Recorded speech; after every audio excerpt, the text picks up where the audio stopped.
আচ্ছা, ভিউয়ার্সদের মনে গভীর প্রশ্ন, তোর জামাই ষষ্ঠীতে তুই কোন জামাইকে নিয়ে শ্বশুরবাড়িতে জামাই ষষ্ঠী করতে যাবি? না মানে তোকে তো দেখতে পাচ্ছে না। দেখ, আমরা জানি যারা ব্লগিং করে তাদের কাছে ষষ্ঠীটা একটা বেশ মানে কি বলবো, এন্টারটেনের জিনিস। তো তোরটা দেখতে পাচ্ছে না। এবার তোর বক্তব্য যে জামাইয়ের ছুটি নেই, তোর বক্তব্য জামাইয়ের ছুটি নেই, তার জন্য হচ্ছে এখন হচ্ছে না। আর তোদের বাড়িতে যে জামাই ষষ্ঠী, হ্যাঁ, তো সেই জামাই ষষ্ঠীতে তাদের আবার দোকান আছে, সেই দোকানে প্রচুর ভিড় থাকে, তাই তারা জামাই ষষ্ঠীতে দিনের দিন আসছে না, অন্য দিন আসবে। এবার তোর বাড়িতে জামাই ষষ্ঠী সেদিন হবে যেদিন বাড়ির ছেলেও বাড়ি থাকবে, তাহলে তোর শাশুড়ির আর কি ভালো লাগবে তার জন্য। কিন্তু শাশুড়ি তো জানে না যে এই সপ্তাহে ছেলে ছুটিই পাবে না, এটাই ব্যাপার মানে তোর বক্তব্য অনুযায়ী। কিন্তু কথাটা হচ্ছে, সব তো বুঝলাম, তুই যে গান করলি ও ননদি চাল ফেলে দে হাঁড়িতে, তো তোর ননদিনী তো তোর শাশুড়িনী, তাই না? তা তুই মানে কোন ননদিনীকে বললি? না মানে বলতে চাইছি আর কি, কারণ তোর তো যা কাণ্ড তুই ঘটিয়েছিস তাতে তোর ননদিনী তোর শাশুড়িনী হয়ে যাচ্ছে, মানে ডবল ডবল হয়ে যাচ্ছে। মানে তোর বরই তোর মামা ষষ্ঠুর হয়ে যাচ্ছে, তোর ননদিনী তোর শাশুড়িনী হয়ে যাচ্ছে। আর ভাই, এটা কিন্তু সত্যি গভীর প্রশ্ন যে আলটিমেটলি তুই কাকে নিয়ে যাবি জামাই ষষ্ঠী করতে? ওই জন্য তুই ষষ্ঠীর দিন গেলি না, তাই না? এমনি নিমন্ত্রণ খাইয়ে দিতেই পারে মানুষকে, কিন্তু তুই ওই জন্যই গেলি না। কারণ তুই চিন্তা করে দেখ, তুই যাদেরকে বলছিস যারা বিশ্বাসঘাতকতা করেছে, সেই এক মেক্সিকোর দিদি, হ্যাঁ, তার বাবা মায়ের কাছে তুই আশীর্বাদ চেয়েছিলিস যে সারা জীবন যেন আমরা সুখে থাকি। এবার সেটা কোথায় বসে? তোর বাপের বাড়িতে বসে, যেখানে তোর বাপের বাড়ির সব লোকজন প্রেজেন্ট। ভাব তাহলে, সেই অবস্থায় তুই তোর ভাগ্নুকে নিয়ে সেখানে আশীর্বাদ চাইছিস কেন? না তোদের বিবাহবার্ষিকী পালন হচ্ছে, ঠিক আছে?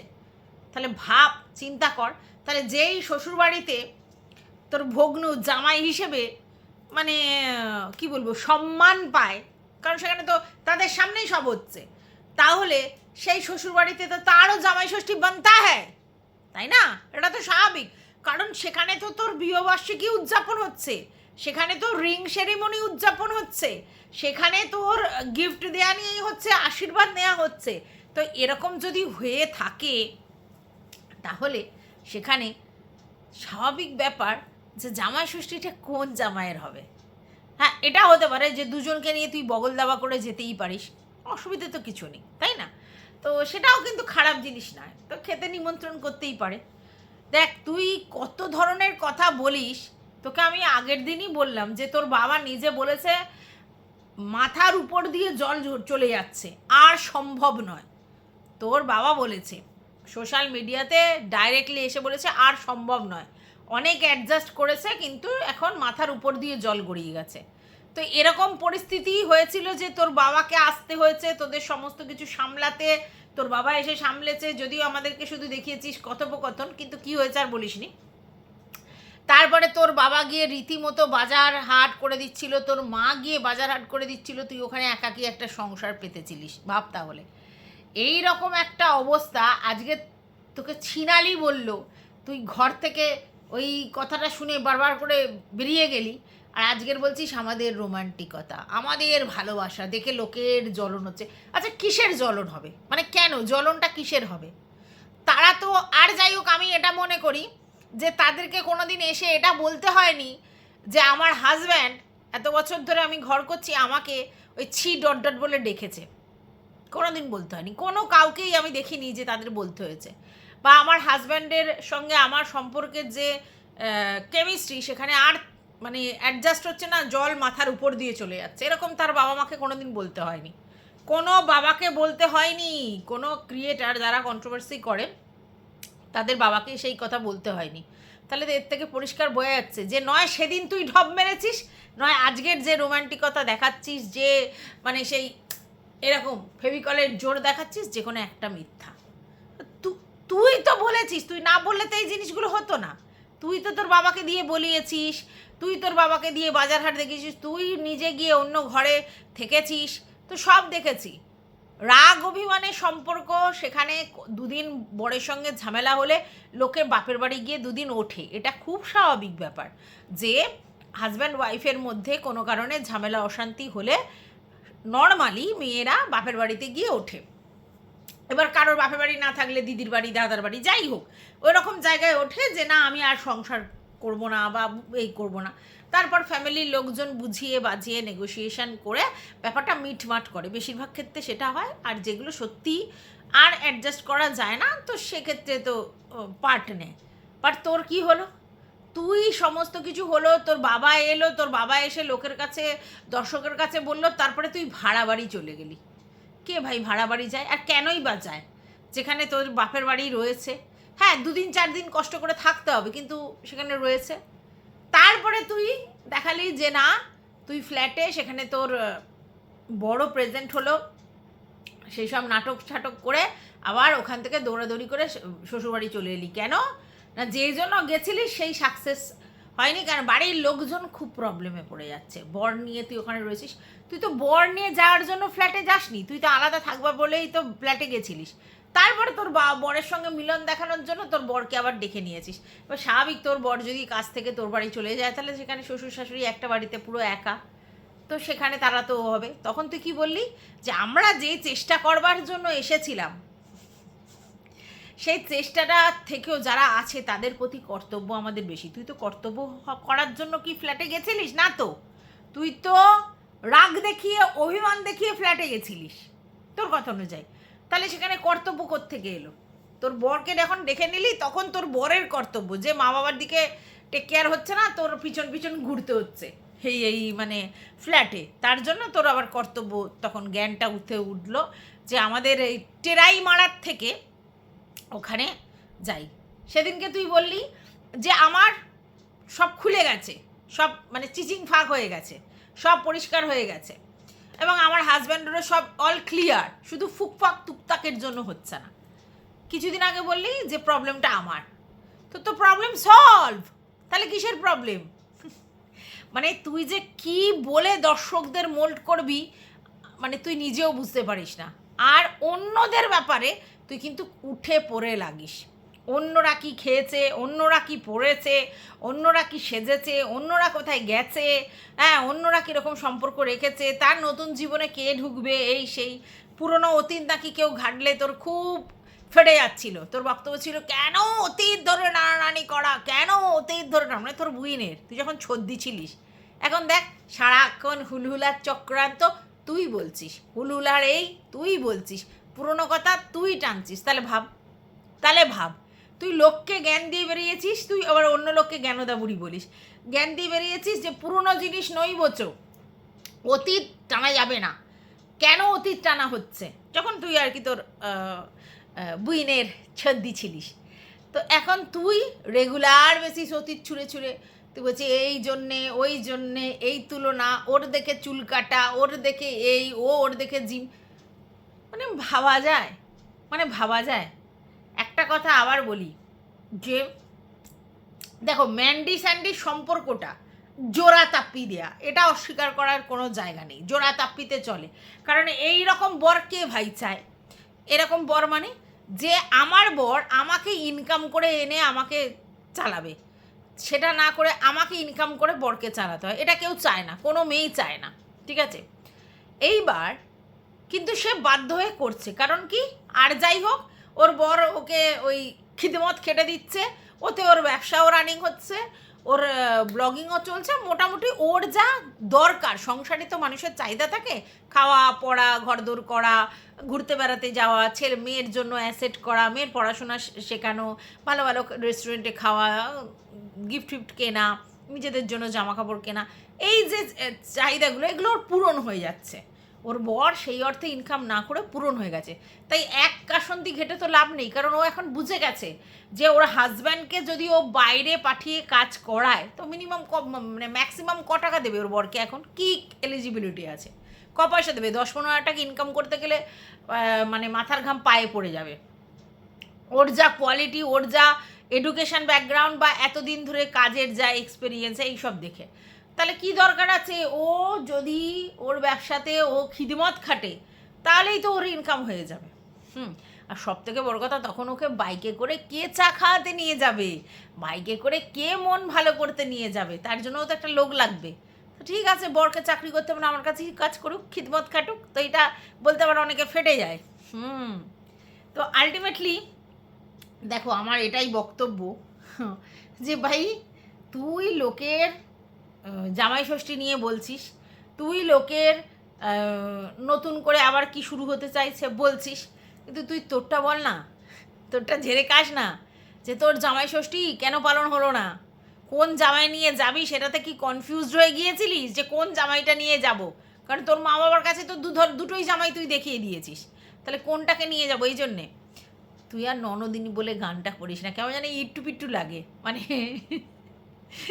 তোর তো সম্পর্কগুলো পুরো ঘেটে ঘ করে দিয়েছিস, তার জন্য কিরকম ইট্টুপুট্টু লাগে। তুই বারবার বলিস ওই যে বিদেশি, তারপরে একটা কথা বলিস সব বিশ্বাসঘাতকতা করেছে। কী বিশ্বাসঘাতকতা করেছে? তোর গোপন তথ্য বাইরে বের করে দিয়েছে। তাহলে দর্শকরা একটা জিনিস বোঝো, এই যে বলে বিশ্বাসঘাতকতা করেছে, তার মানে ও কিন্তু বলে দিচ্ছে যে ও যেগুলো বলেছিল সেগুলো কিন্তু সত্যি। তার জন্য তো বারবার বলে বিশ্বাসঘাতকতা করেছে, বিশ্বাসঘাতকতা করেছে। তার মানে কি, ও যেগুলো বলেছিল সেগুলো সত্যি, আর সেইগুলো বাইরে নিয়ে এসছে বলেই ও বলে বিশ্বাসঘাতকতা করেছে। তো যাই হোক, এখন একটা জিনিস দেখতে পাচ্ছ, কিছু চন্দনা ময়না টিয়া, এই নামটা কিন্তু খুব ফেমাস হয়েছে, সবাই বলে চন্দনা ময়না টিয়া। তো এইগুলো শুধু উড়ে উড়ে উড়ে উড়ে উড়ে উড়ে বেড়াচ্ছে, উড়ে উড়ে যায় কুড়ে কুড়ে আসে, উড়ে উড়ে যায় করে করে আসে। এরা এরকম করে না, ওরা উড়ে উড়ে যায় লিখে লিখে আসে, উড়ে উড়ে যায় লিখে লিখে আসে। এই কটাকে দেখেছো? যেখানে একটু পজিটিভ কিছু পাচ্ছে, যে কোনো ক্রিয়েটার, সে গালি দিক, সে বাজে কথা বলুক বা যাই করুক, সে যদি কোনো জায়গা থেকে একটু সাপোর্টিভ মানে কথা বলে, সেখানে আবার ড্যাও ড্যাও করে চলে যাচ্ছে একদম। সে তো একজনকে তো আগে খুব চাটছিল কদিন, নাকি নিরপেক্ষ ভিডিও করে তার ভিউয়ার্সদের বক্তব্য, মানে এই বোতলের ভিউয়ার্সদের বক্তব্য। তারপর আমাদের টুনি দিদা, হ্যাঁ টুনটুনি দিদা, এই টুনটুনি দিদাকে কি চাটছিল চন্দনা ময়না টিয়া, রোজ গিয়ে গুড মর্নিং দিয়ে প্রেজেন্ট থাকতো, ঠিক আছে? যেই না উল্টো কথা বলেছে আমাদের টুনি দিদা, দেনান দেন টুনি দিদা ফুস, ঠিক আছে?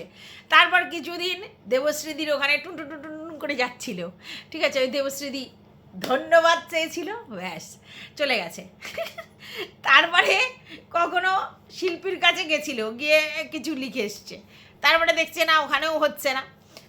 তারপরে এখন নতুন চারিদিকে ধরাধাম চারিদিকে ঘুরে বেড়াচ্ছে, সেখানে গিয়ে বলছে একে দাও, ওকে দাও, তাকে দাও, দুটো আছে, দুটো একদম আছে এরকম, একে দাও তাকে দাও। মানে কি বলতো, মানে ওদের ভিতরের যে চলছে উতান পতান, মানে সবাই বলছে বোতলকে ঝাড়ছে, ওদের তো চিরবির চিরবির চিরবির চিরবির করছে। তো তাই সবার কাছে গিয়ে সারাক্ষণ বলছি ওকে ঝাড় দাও, ওকে ঝাড় দাও, ওকে নিয়ে বলো এ খুব বেড়েছে, ও খুব বেড়েছে, এই লাইভে এসো, এই বলো ওই বলো, মানে কি, মানে শুনতে চাইছে। এবং সেইখানে হ্যাঁ একটা তো হার্ট আছেই, হার্টকে নিয়ে তো বলোই, তারপরে দীপ্তিদি, রিম্পু এদেরকে নিয়ে বলো, আবার তার সঙ্গে চুনা জুড়েছে, ভীষণ অসভ্য, প্রচুর বাজে মহিলা, ওকে ঝাড় দাও, ওকে ঝাড় দাও, ওকে ঝাড় দাও। মানে আমি বুঝে পাই না, মানে আমাকে যদি সামনে পায় তাহলে তো মানে চিবিয়ে খাবে, হ্যাঁ খাসির মাংসের মতো। মানে এত চিরবির চিরবির করছে, আর সব জায়গায় দেখো ঘুরে ঘুরে বেড়াচ্ছে। আমি শুধু ভাবি এরা মানে তকে তকে থাকে, কে নিয়ে ভিডিও করেছে, কে নিয়ে ভিডিও করেছে, মানে একটু পজিটিভ কথা দেন সেখানে উড়ে উড়ে চলে যাচ্ছে, উড়ে উড়ে যায় লিখে লিখে আসে, উড়ে উড়ে যায় লিখে লিখে আসে। না ও মামি না, মামি তো উড়ে উড়ে যায় করে করে আসে, উড়ে উড়ে যায় করে করে আসে। খেলাধুলা বোঝো না। তো চলো, welcome back to my channel. আশা করছি তোমরা সবাই খুব ভালো আছো, আমিও খুব ভালো আছি। নতুন একটা ভিডিওর সাথে আমি রুনা লাইফস্টাইল থেকে। মানে আমি শুধু মজা দেখছি, মজা দেখে যাচ্ছি যে টুক করে একটা অন্য জিনিস টেনে নিয়ে এসে নিজের জিনিসটাকে পাশ কাটিয়ে নিল। কোন জিনিসটা টেনে নিয়ে এলো? এই যে আমাদের হার্টের ব্যাপারটা, হার্টের সেই কথাটা হ্যালো হলো, এই কথাটা, তারপরে ব্যাপারটা যেটা হলো সেটা নিয়ে এসে পাশ কেটে গেল। মানে যাতে হার্টের ব্যাপারটা নিয়ে সবাই কথা বলে, আর হার্ট কাকে কি বলেছে, একে বাজে কথা বলেছে, তাকে বাজে কথা বলেছে, এইগুলো বাইরে নিয়ে আসা হচ্ছে। আর তারপরে হঠাৎ করে ধরা দাম যে কিনা ওকে নিয়ে মানে সেই মানে কথা বলতে বলতে একবার বলছে ওই নামটা ধরে ডাকছে, একবার বলছে শুটকি, একবার নাম ধরে ডাকছে, একবার বলে শুটকি বলেই যাচ্ছে। তারটাকে নিয়ে ওকে বলতে হচ্ছে। ও কিন্তু সবার ভিডিও দেখে না, একে পাত্তা দেয় না, ওকে পাত্তা দেয় না, তাকে পাত্তা দেয় না। আর একে নিয়ে তো কম ভিডিও সেই করেনি, প্রচুর ভিডিও নামিয়েছে। তো এখন এই ব্যাপারটাতে যেহেতু সাপোর্টিভ রোল প্লে করছে, দেন অ্যান্ড দেন তার ভিডিও নিয়ে বলতে হচ্ছে এই করেছে, সেই করেছে, এই বলেছে, আমার এই হাসি পায়, ওই হাসি পায়। তো এরা যেরকম গল্প ফাঁদে আর যেরকম গালাগালি দেয়, তাতে তো হাসি পাওয়া ছাড়া অন্য কিছু থাকবেও না। হাসতেই হবে, হাসতেই হবে, ওই মজায় নিতে হবে যে ভাই এরা কি বলছে। তো এখনও তাই। তো ওর কথা কে পাতা দিচ্ছে, যাকে নিয়ে যা খুশি বলুক, কিন্তু একে দিতে হচ্ছে। আর তো নেই, মানে খুঁজছে, মানে হাবুডুবু খেতে খেতে কাকে কাকে কাকে কাকে কাকে কাকে পাওয়া যায় তাদেরকে করেছে। এই জিনিসটা কিন্তু আগেও একবার করেছে, যখন আমরা ওর হয়ে পজিটিভ ভিডিও করছিলাম না, তখন তো আমাদেরকে কেউ চিনতো না, কারণ আমি তো এই জন্য কাজই করতাম না। আমি তো ফার্স্ট কাজই করি যখনও ওই জাস্টের সঙ্গে ওর একটা ঝামেলা বাঁধলো, তখন শুধু জাস্টের সঙ্গে না, জাস্টের সঙ্গে সবার ঝামেলা বেঁধেছিল। তো সেই জাস্টকে নিয়ে আমি প্রথম ভিডিও করা শুরু করি, ঠিক আছে। তারপরে হচ্ছে এর ব্যাপারটা এলো। তো একে নিয়ে সবাই বলছিল, প্রথমে জাস্টকে নিয়ে বলছিল সবাই, তারপরে একে নিয়ে সবাই বলছিল, তখন বলা শুরু করি। তো কোথায় কোথায় তখন তো আমরা আবার তবু করতাম, মেনশান টেনশান করতাম, লোকে দেখতে পেত ভিডিও। এখন থেকে ও অত মেনশান টেনশান করে কিনা জানি না। তো মেনশান টেনশান করতাম, তো দেখতে পেয়ে ও বাবা পড়াপট কমিউনিটি দিচ্ছে। তার মানে কি, এছাড়া তো নেই, মানে সবাই তখন তো অ্যান্টি, মানে ওর সঙ্গে যারা মিশেছে, ওর সমসাময়িক যারা, সবারই অ্যান্টি। তাই এই কচি ছুনোরা এটা তো কিছু জানে না, নতুন ঢুকেছে, আসলি প্রথম থেকে তো সবটা জানে না। তারা এসে যা দেখছে যে একটা মেয়েকে এরমভাবে আক্রমণ করছে, তাহলে তাকে বলে তারা শুরু করে কন্টেন্ট, ব্যাস শুধু তাদেরকে টেনে টেনে একদম নেওয়া। তারপরে আমরা এই কথোপকথনে শুনেছি, বলছে কথোপকথন, ধুস ওদেরকে কে পাত্তা দেয়, ওদেরকে পাত্তা দিই না, মানে চালানা ক্রিয়েটারদের ও পাত্তা দেয় না, এই কথাও বলেছে। সব রকম গুণের খবরই ওর আছে। এখন আবার নতুন কথা, এখন এই অমানুষ করে মাথা ব্যথা করে দিচ্ছে, অথচ ওর সঙ্গেই যত গপ্প গুজব ডার্লিং বলা, তার সঙ্গেই ইন্টিমেট সময়ের কথা বলা, তার সঙ্গেই এই ছোট ছোট ক্রিয়েটারদের নিয়ে ইনসাল্ট করা, তার সঙ্গেই যুক্তিযুক্ত করে কেস তোলা, তার সঙ্গেই যুক্ত করে লাইভ করা, সমস্ত কিন্তু করেছে। এ বলে না যে আমার নামে ও 1 ঘট বেশি জল খায়, তো ও তো হার্টের নামে 1 ঘট বেশি জল খায়। কে কারটা বলবে, আমি তো বুঝে পাই না। তো যাই হোক, এখন কথাটা হচ্ছে সবার এই প্রশ্নটা, ভাই তুমি জামাই ষষ্ঠীতে গেলে না কেন? জামাই ষষ্ঠীর দিন জামাই ষষ্ঠী যেতে হয়, তো বলছে ছুটি পাইনি। সত্যি ছুটি পাইনি বলে কাকে নিয়ে যাবে বলতো? মনে এক মুখে এক, এটা তো একটা ব্যাপার আছে। মনে তো ইচ্ছে যে ওকে নিয়ে আমি জামাই ষষ্ঠীটা করি, কিন্তু সেটা তো করতে পারছে না, তার জন্য এই অবস্থা। আর কেন দেখেছো তো হুলুলাকে প্রেফার করছে, এটা বুঝতে পারছো তো যে হুলুলাকে প্রেফার করছে, হুলুলার মধ্যে সবসময় পজিটিভ জিনিস দেখছে। কেন বলো তো? দুটো কারণ। একটা, ম্যান্ডির সঙ্গে ওর ঝামেলা, তার থেকেও বেশি ঝামেলা কিন্তু ওর স্যান্ডির সাথে, ও জানে। আর এই হুলুলার ব্যাপারটা যদি বেশি প্রমিনেন্ট করে, তাহলে স্যান্ডি মারাত্মকভাবে মানে টেনশানে পড়ে যাবে। এটা ওরা আগেও ঘটিয়েছিল, দেখেছে। তো সেই স্যান্ডিকে ইরিটেট করার জন্য ও হুলুলাকে নিয়ে বেশি নাটকটা করছে, বুঝতে পেরেছো? আমার তো মনে হয় টোটালি স্যান্ডির উচিত এই সব ভিডিও না দেখা, কারণ স্যান্ডি জানে ওর মাথা ঘুরে পোকা কান নাচে কামড়ায়। তাহলে আমার মনে হয় এগুলো অ্যাভয়েড করা উচিত, না করলে কিন্তু ওই ঝামেলায় পড়বে। আর ওর কিন্তু মেন ফোকাস কিন্তু ম্যান্ডি নয়, কারণ ও জানে যে ম্যান্ডি কন্ট্রোভার্সি দেয়, আর ম্যান্ডি পুরো গন্ডারের চামড়া করে নিয়েছে, ম্যান্ডির কিছু যায় আসে না, যাই বলো আর তাই বলো। ও কন্টেন্ট করবার জন্য কখনো কখনো, কন্ট্রোভার্সি ছোড়ার জন্য কখনো কখনো কোনো কিছু উত্তর দেয়, কিন্তু আদতে ওর মেন্টাল কোনো প্রেশার পড়বে না ম্যান্ডির, কিন্তু স্যান্ডির পড়বে। আর ও চাইছেই স্যান্ডিকে প্রেশার ফেলাতে, তার জন্য হুলুলার কথা বারবার করে বলছে। আরও একটা বিষয় দেখো, ও নিজেও তো একই কাজ করেছে, ও যে নিজে একই তো কাজ করেছে, ওই 10 বছরের ছোট ভগ্নুর সাথে ও তো একই কাজ করেছে। তাহলে ওর হুলুলাকে পছন্দ হবে না? মানে এই ব্যাপারটা তো প্রেফার করবে, ও নিজে যেটা করেছে সেটাই তো বলবে। তার জন্য যখন এই হুলুলা কাণ্ডটা আমাকে বলেছিল, তখন সেই সময় তখন না খুব ভালো, ওর থেকেও অনেক বেটার। তা আজকের বুঝতে পারছি, বলবেই তো, ও নিজে যা কারখানা করে রেখেছে তাকেই তো ওর প্রেফার লাগবে। তো যাই হোক, আমার মনে হয় না হুলহুলাকে টেনে টেনে টেনে টেনে নিয়ে এসে আলটিমেটলি কোনো লাভ হবে। কারণ হুলহুলা ব্লগিংয়ে কেরিয়ার করতে পারাটা ইম্পসিবল ব্যাপার। ও যদি নিজের কেরিয়ার করবার জন্য নিজের ক্রিয়েটিভিটি দেখাতো, দেরি হতো কিন্তু জিনিসটা হতো। বাট ও যে পথটা চুজ করেছে সেটা হচ্ছে easy way to earn money, short term game খেলার কাজ করেছে। এতে মনে হয় না যে খুব ভালো কিছু ও করতে পারবে চ্যানেল খুলে, ঠিক আছে? ওই বর্ষা ছাড়া ওর গতি নাই, ওই বর্ষাকে নিয়েই ওর ভাঙিয়ে চুরিয়ে খেতে হবে। এর বাইরে ওর কোনো গতি নাই, কোনো ক্রিয়েটিভিটি নাই এখনো পর্যন্ত। দেখা যাক। তো এটুকুই বলার ছিল এই ভিডিওতে।